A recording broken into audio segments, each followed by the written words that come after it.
Ang pagiging mapaniwalain, pagiging walang muwang at labis na pagtitiwala. Ang mga katangiang ito ay maaaring mapanganib kung minsan ay nagdudulot ng buhay ng isang tao.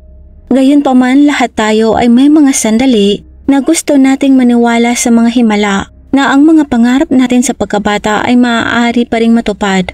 Kapag ang isang bagay ay matagal mo nang inaasam ay tila napakalapit na halos mahawakan mo na ito, ang pagiging mapagmatsyag, sentido komon at maging pag-iingat sa sarili ay maaaring malimutan.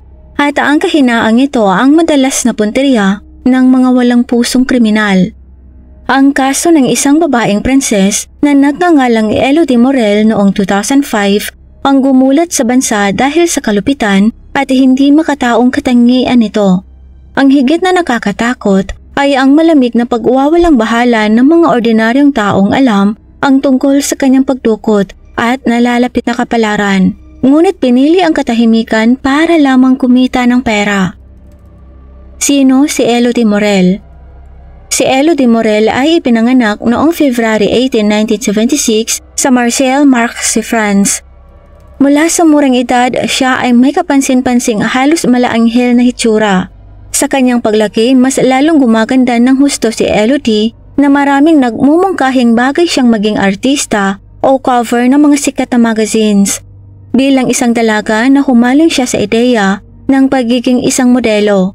Pero dahil mula sa isang hamak na pamilya, walang sumeryoso sa kanyang pangarap. Noong 90s, ilang beses na ipinadala ni Elodie ang kanyang mga larawan sa iba't ibang modeling agencies, ngunit hindi siya nakakuha ng anumang tugon.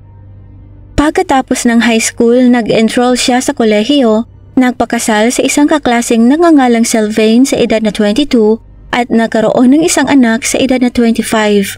Parang tuluyan na niyang binitiwan ang kanyang pangarap na maging isang modelo.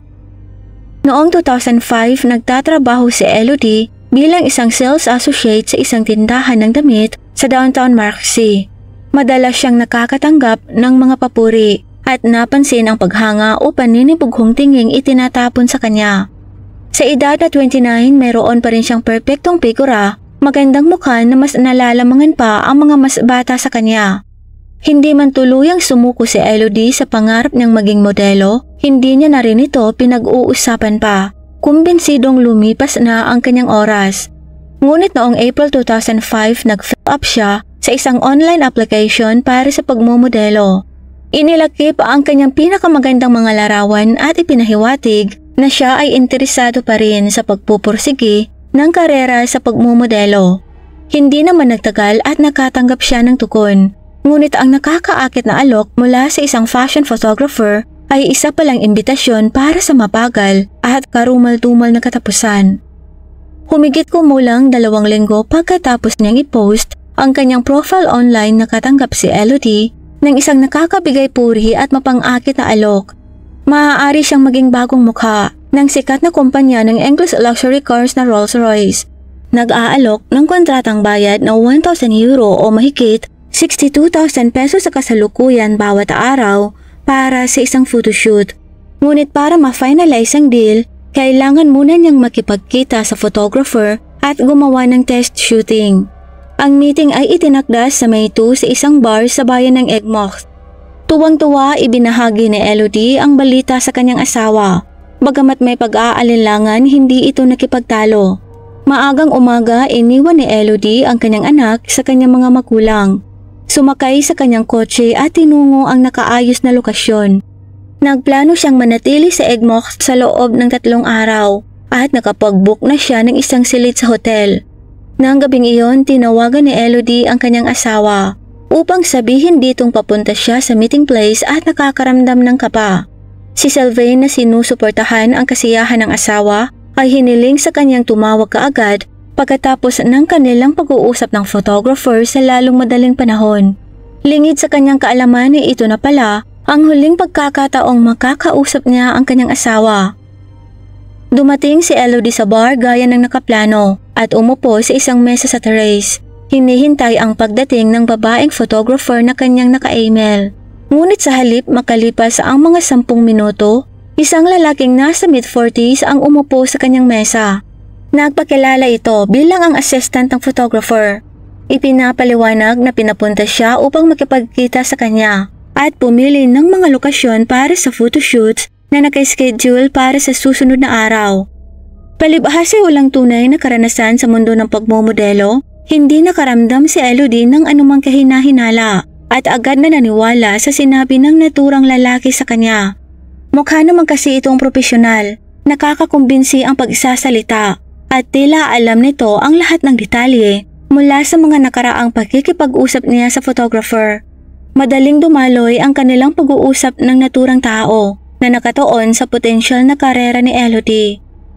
Sa isip ni Elodie, naisip na niya ang kanyang sarili na pinagmamasdan sa mga covers ng mga sikat na magazines at iniisip kung paano niya gagastusin ang perang kanyang kikitain. Bandang 9:00 ng gabi dahil ganap ng madilim, iminungkahi ng lalaki na magtingin-tingin sila ng perpektong lokasyon para sa photoshoot sa susunod na araw. Ang Egmox ay isang kaakit-akit na matandang bayan na puno ng mga nakamamanghang tore, kuta at mga simbahan, kaya't maraming mga spots para sa isang nakamamanghang photoshoots. Tuwang-tuwa at hindi pa rin inaasahan ng anumang panganib, umalis si Elodie sa bar kasama ang nasabing tao at sumakay sa kotse nito. Sa kasamaang palad, hindi na siya muling nakitang buhay mula noon.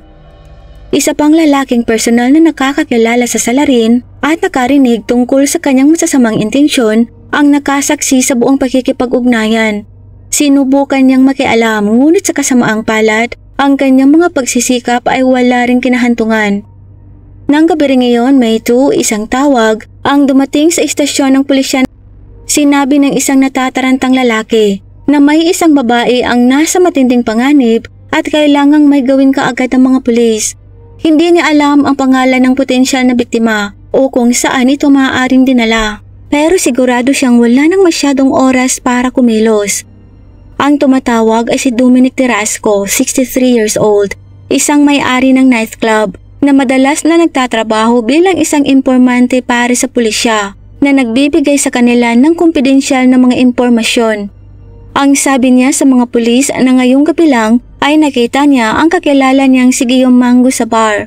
Si Guillaume ay may kaugnayan sa criminal underworld at kilala bilang isang malupit at mapanganib na tao. Noong nakaraang araw, nagyabang si Guillaume tungkol sa pagkikipagkita sa isang walang muwang na magandang babae online na binabalak niyang dukutin at ibenta sa isang bahay aliwan sa Spain para sa malaking halaga ng pera. Gayunpaman, mahirap simulan ng paghahanap. Walang solidong lead ang pulisya. Walang pangalan, walang lokasyon. Ngunit alam nilang habang tumatakbo ang oras, mas lalong nalalagay sa panganib ang biktima. Kinaumagahan, meron na silang pangalan, Elodie Morel. Nakipag-ugnayan sa pulisya ang nag-aalalang pamilya nito. Iniulat na siya ay nawawala mula noong nakaraang gabi at naka-off ang kanyang mobile phone. Sinabi nilang umalis ito para sa isang photoshoot sa ibang bayan at pagkatapos ay wala na silang narinig mula sa kanya. Noong una, hindi kinonekta ng pulisya ang pagkawalang ito sa tawag ng impormante. Hinala nilang maaaring sumama si Elodie sa isang malilikaw. Ngunit iginiit ng kanyang pamilya na hinding-hindi nito pababayaan ng kanyang anak o aalis ng walang pasabi. Ang paghahanap kay Elodie ay hindi nagsimula hanggang sa 3 araw matapos siyang mawala. Nakakalungkot na buhay pa si Elodie sa 2 araw na yon. Nakakulong sa isang bahay sa Egmox kung saan siya ay pinahirapan at hinalay habang iniisip pa ng salarin kung paano siya ididispatcha. May 5, 2005, ang pangunahing investigador na humahawak sa pagkawala ni Elodie Morel ay nagsimulang maghinala na siya rin ang misteryosong babaeng nasa panganib na itinawag sa kanila ng impormante. Ipinatawag si Dominic sa istasyon para kumuha ng formal na pahayag at nang ipakita sa kanya ang larawan ni Elodie, agad niyang kinumpirma na ito nga ang babaeng nakita niya 3 araw na ang nakakaraan sa bar kasama si Guillaume Mango. Nang tanungin kung saan sa tingin niya maaaring itinago ni Guillaume ang biktima, binanggit ni Dominic na may narinig siya tungkol sa isang walang lamang nightclub sa hilagang bahagi ng bayan na nagsara kamakailan. Isang pangkat ng pulisya ang nagtayo ng stakeout sa lokasyon At noong gabing yun, pagdating nila sa nasabing gusali, nahuli nila ang 48-year-old na si Guillaume Mango at ang 53-year-old na si Richard Lenier. Ang papel ng pangalawang tao sa krimen na ito ay hindi pa rin malinaw at nangangailangan pa ng karagdagang pagsisiyasat. Sa pagkapkap kay Guillaume, nakita ng pulisya ang credit card ni Elodie Morel sa isa sa kanyang mga bulsa. Walang pag-aalinlangan tungkol sa kanyang pagkakasangkot sa pagkawala ni Elodie. Ang dalawang lalaki ay dinala sa istasyon para sa pagtatanong, ngunit pinalaya rin kaagad si Richard pagkatapos ng ilang oras dahil sa kakulangan ng ebidensya laban sa kanya. Si Richard Lenier ay nanirahan kasama ang kanyang pamilya sa labas ng bayan at magkaibigan sila ni Guillaume. Ngunit siya mismo ay hindi kailanman nagkaroon ng problema sa batas. Noong una, sinabi ni Guillaume na hindi niya kilala si Elodie at ninakaw niya lang umano ang credit card nito. Ayon sa kanyang unang bersyon ng mga kaganapan, nasa bar siya noong May 2 nang mapansin niya ang isang kaakit-akit na may magandang bihis na babae. Ipinagpalagay niyang malamang marami itong pera kaya't nagpa siyang lapitan ito. Umupo si Guillaume sa mesa ni Elodie. Pinuri niya ito at inalok na ibili ng maiinom. Binanggit sa kanya ni Elodie na may hinihintay ito, ngunit hindi naman siya nito pinaalis. Sandali silang nagkwentuhan at sa ilang mga punto nagawa niyang makuha ang credit card ni Elodie mula sa purse nito na nakasabit sa kanyang upuan. Pagkatapos ay umalis na umano kaagad siya bago pa nito mapansing may nawawala sa kanya. Inamin ni Guillaume na nakausap niya ang biktima, ngunit sinabing hindi naman pinlano ang buong insidente. Iginiit na ninakaw nilang umano ang card ni Elodie at walang kinalaman sa pagkawala nito. Kinumpirma ng mga investigador na ginamit ni Guillaume ang ninakaw na card noong gabi ding yun. Nag-withdraw ng pera mula sa isang ATM machine sa labas ng bayan. Gayunpaman, hindi niya maipaliwanag kung paano niya nalaman ang PIN kung hindi sinabi sa kanya ni Elodie. Higit pa rito na isiwalat sa pamamagitan ng background check na si Guillaume ay nagkaroon ng maraming naunang kaso, kabilang ang pagnanakaw na may dalang baril, pagbebenta ng bawal na gamot at 9 years na pagkakakulong para sa brutal na panggagahasa. Sa kabila ng kanyang criminal history, si Guillaume ay hindi nagbago pagkatapos niyang makalaya, ngunit naging mas maingat para hindi na muling makulong. Subalit nagbago ang mga bagay nang makita ng mga pulis ang cellphone number ni Elodie sa mobile phone ni Guillaume kasama ang kanilang mga palitan ng emails tungkol sa photoshoot. Ang pagtuklas na ito ay ganap na sumasalungat sa kanyang unang kwento, kaya't napilitan siyang baguhin ang kanyang pahayag. Inamin niyang napadpad siya sa online modeling profile ni Elodie at nagsimulang magpadala ng mensahe dito, nagpapanggap na isang photographer. Ang walang kaalam-alam na si Elodie ay mabilis na sumang-ayon na makipagkita sa kanya nang hindi na masyadong nagbigay ng maraming mga tanong. Dahil sa alias pambabae ang ginamit ni Guillaume para makipag-ugnayan kay Elodie, kinakabahan siyang baka maghinala ito kapag lalaki ang magpakita sa kanya, imbis na ang babaeng photographer na inaasahan nito. Ngunit si Elodie na nagtitiwala at sabik ay walang nakitang kakaiba at pumayag na sumama kay Guillaume upang maghanap ng lokasyon noong hating gabing yun para sa gaganapin nilang photoshoot sa susunod na araw. Ni hindi man lang ito nagdalawang isip na pumasok sa kotse ni Guillaume, isang bagay na kinumpirma ng ilang saksi sa kalaunan. Sa sandaling dumating sila sa isang liblib na lugar, lumihis si Guillaume mula sa highway at inihinto ang sasakyan. Naglabas ito ng baril at sinabi kay Elodie na ibigay sa kanya ang dala niyang card. Nang tumanggi ito, kinuha ni Guillaume ang kanyang pitaka at nakita mismo ang card. Pagkatapos ay hiningi niya ang PIN, pero ayaw itong ibigay sa kanya ni Elodie. Galit na galit, iniumpog niya ang ulo ni Elodie sa dashboard at sinimulan itong sakalin hanggang sa tuluyan na itong sumuko at ibinigay sa kanya ang PIN code.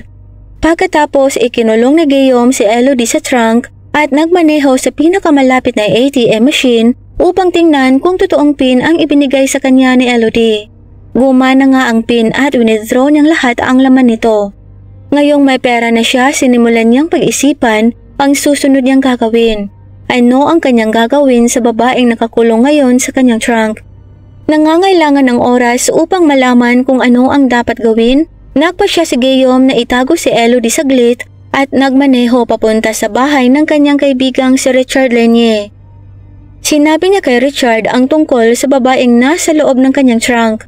Binanggit niya sa kaibigan ang kanyang planong ibenta ito at kumita ng malaking pera at handa niya itong bigyan.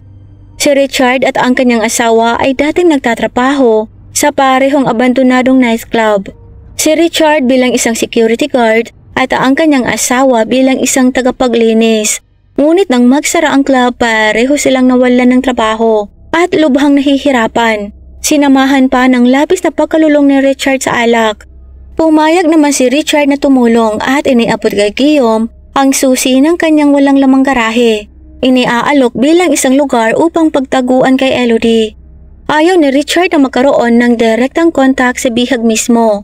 Kaya mas pinipili niyang hintayin si Guillaume na malaman ang mga bagay-bagay at umaasang makuha ang kanyang parte ng pera sa lalong madaling panahon. Gaya ng nabanggit ko na sa mga sumunod na pagsisiyasat, si Elodie ay binihag ng higit sa 2 araw. Nagtitiis sa labis na pagpapahirap, pambubugbog, panghahalay at paghihirap ng gutom at uhaw. Ayon kay Guillaume, marami silang napag-usapan ni Elodie sa 2 araw na yon. Lalo na tungkol sa kanilang mga anak na halos pareho ng mga edad. Nakiusap si Elodie sa kanya na pakawalan na siya. Nagsusumamo na kailangan siya ng kanyang anak. Sinabi ni Guillaume na sa isang punto naawa talaga siya kay Elodie at napag-isipang pakawalan na ito. Dinalhan pa niya si Elodie ng isang buti ng tubig dahil sa hindi matiis na init sa garahe at 2 araw nang naandun si Elodie. Gayunpaman noong gabi ng May 4 ang mga bagay ay nagkaroon ng matinding pagbabago. Nang si Richard na lasing ay nagpasyang oras na para iligpit si Elodie. Sinabi ni Guillaume na habang wala siya, pumasok si Richard sa garahe at sinakal si Elodie gamit ang isang lupid. Sinabi ni Guillaume na wala siyang bahagi sa aktwal na krimen at tumulong lamang siya sa pagtatapon ng katawan. Gayunpaman tumanggi siyang ibunyag kung saan nila itinago ang mga labi ni Elodie. Nang dumating ang mga pulis sa bahay na Richard Lanier na may dalang search warrant, mukhang kinakabahan ng mag-asawa, ngunit hindi nagulat sa mga pangyayari. Pinapasok nila ang mga pulis nang walang pagtutol at nagpatuloy sa pagkain sa mesa sa kusina, nagpapakita ng kaunting interes sa patuloy na paghahanap. Sa investigasyon, nakita ng mga pulis ang ilang gamit ni Elodie sa kwarto ng teenager na anak ni Richard. Kabilang dito ang cellphone ni Elodie, ilang alahas, isang hair clip at isang relo. Bukod pa rito ang pitaka at bag ni Elodie ay natagpuan na nasa pag-aari na ng asawa ni Richard. Ang iba pang mga gamit, gayon din ang mga punit na piraso ng damit ng biktima ay natagpuan sa basurahan sa labas ng tahanan. Ang mas nakakabahalang ebidensya ay lumitaw sa paghahanap sa garahe ni Richard na matatagpuan malapit sa kanilang bahay. Sa loob ng bakanting espasyo nakakita ang mga investigador ng mga brown naman siyang tila pinatuyong dugo. Nakakita rin sila ng mga gusot na tissue, upos ng sigarilyo, isang walang lamang plastic bottle ng tubig at isang piraso ng lupid.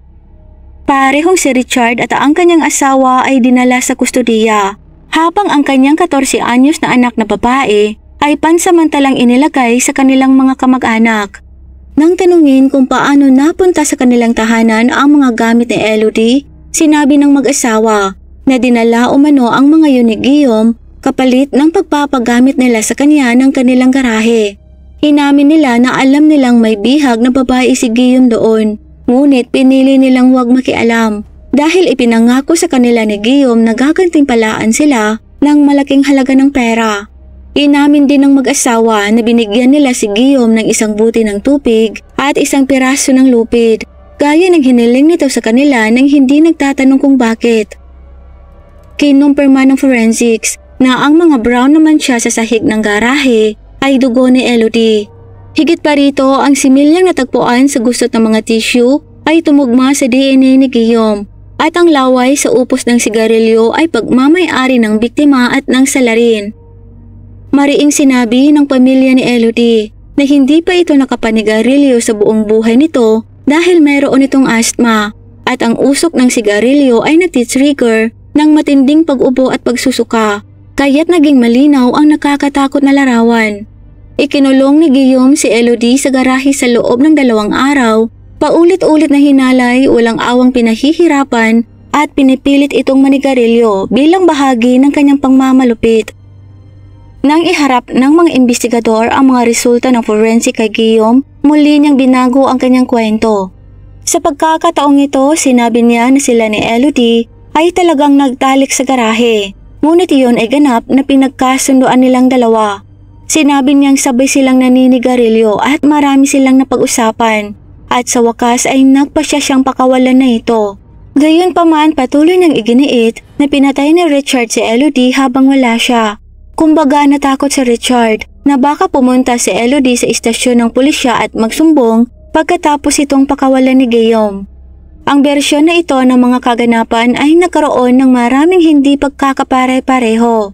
Ang pinakamalaki ay dahil walang dahilan si Richard para tapusin si Elodie. Una, hindi pa niya nakita ang bihag at hindi rin siya nakita ni Elodie o sino mang miyembro ng kanyang pamilya. Pangalawa, dinala ni Guillaume si Elodie sa garahe habang nasa loob ito ng trunk ng kanyang sasakyan. Ibig sabihin, walang ideya si Elodie kung nasaan siya, kaya't hindi nito magagawang papuntahin ang mga pulis doon. At ang panghuli ay ordinaryong lasinggero si Richard at walang kakayahang magdulot ng pisikal na pinsala sa sinuman. Kontento na siyang binayaran sa anyo ng mga gamit ni Elodie at ang pangako ng pera mula sa kanyang kaibigan kapag matapos na ang lahat. Gaya ng nabanggit kanina, nakita ng mga investigador ang isang walang lamang plastic bottle ng tubig sa garahe. Sinabi ni Guillaume na naawa siya kay Elodie kaya't dinalhan niya ito ng tubig. Gayunpaman, lumabas sa pagsusuri na ang natitirang patak ng tubig sa bote ay naglalaman ng mataas na dosis ng napakatapang na mga gamot. Matapos itong mainom, malamang na nawalan ng malay si Elodie o halos wala ng malay na naging dahilan para malayang gawin sa kanya ni Guillaume ang anumang gustuhin nito. Nang tanungin kung bakit niya nilagyan ng matapang na gamot ang tubig, muling binago ni Guillaume ang kanyang kwento. Ngayon ay sinabi niyang handa na siyang pakawalan si Elodie at napagkasunduan pa nila na hindi ito pupunta sa pulisya. Ayon kay Guillaume, gusto lang ni Elodie na umuwi sa kanyang pamilya at kalimutan ang lahat na para bang isa lang itong masamang panaginip. Ngunit sinubukan umano nitong tumakas na humantong sa pagkikipaka kung saan niya ito nasaktan, na siyang nagpapaliwanag sa mantsa ng dugong na tagpuan sa pinangyarihan.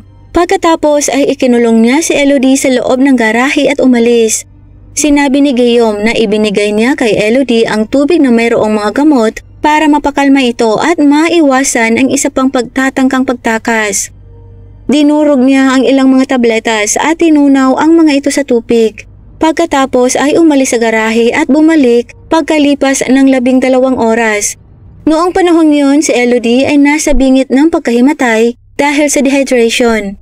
Kaya't mabilis itong uminom ng tubig at hindi napansin ang kakaibang lasa at nahimatay sa loob ng ilang minuto.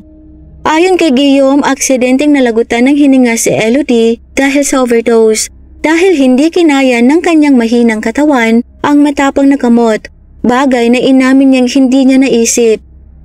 Nang malaman niyang hindi na ito humihinga, inilagay niya ang katawan ni Elodie sa trunk ng sariling sasakyan nito na kinuha niya sa parking lot malapit sa bar kung saan sila unang nagkita. Makalipas ng ilang oras, pinaandar niya ang sasakyan papunta sa property ni Richard gamit ang susing kinuha niya kay Elodie. Kahit na tumanggi pa si Guillaume na sabihin kung saan niya dinala ang sasakyan kasama ang katawan ni Elodie, marami pa ring hindi pagkakapare-pareho sa kanyang kwento. Halimbawa, ang lupid na natagpuan sa garahe ay may naiwang pawis at balat mula kay Elodie at Guillaume. Ipinapahiwatig na malamang na sinakal niya ito gamit ang nasabing lupid. Lahat ng ebidensya ay nakatutok labang kay Guillaume at alam niya ito. Umaasa na mabawasan ang kanyang sentensya, nakipagkasundo si Guillaume sa mga investigador at ibinunyag na inabandonan niya ang kotse malapit sa lumang sementeryo ng bayan. Natagpuan ng sasakyan noong May 7 sa mismong lugar na sinabi ni Guillaume. 3 araw na itong nakatiwangwang doon sa ilalim ng nakakapasong init ng araw, kaya't nagsimula ng mabulok ang katawan sa loob ng trunk. Sa resulta ng autopsy, lumabas ang malinaw na senyales ng labis na pagpapahirap, pambubugbog at pananakal. Lumabas din sa resulta na ilang beses na hinalay ang biktima. Ang paglilitis sa 3 taong sangkot sa krimen ay hindi nagsimula hanggang February 2008, halos 3 taon pagkatapos ng mga kakilakilabot na pangyayari. Si Guillaume Mango ay sinintensyahan ng habang buhay na pagkakakulong na may posibilidad ng parol pagkatapos ng 22 years.